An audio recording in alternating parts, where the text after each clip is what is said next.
bathing, whether standing or lying down. Don't put spotlights on your head. Steaming water vapor meets sharp light. Brings vertigo. Can you install downlight? Yes, very common. Evenly illuminate every inch of skin. Suitable for standing up. It is not suitable for lying down. Some people don't like to install downlights in small spaces. It's like a flashlight. I dare not relax. It can be used far away from the shower. Adjust the angle. The spotlight is biased opposite the shower. Don't look at the window. It projects a person's silhouette out the window.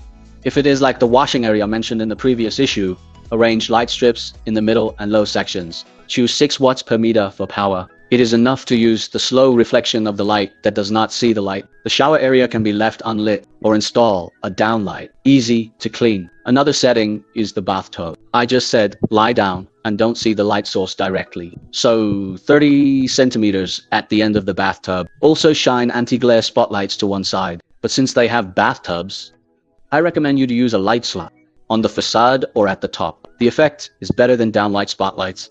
Soak in the bathtub. No matter how you look up, you can't see it. Extend each pour under soft lighting.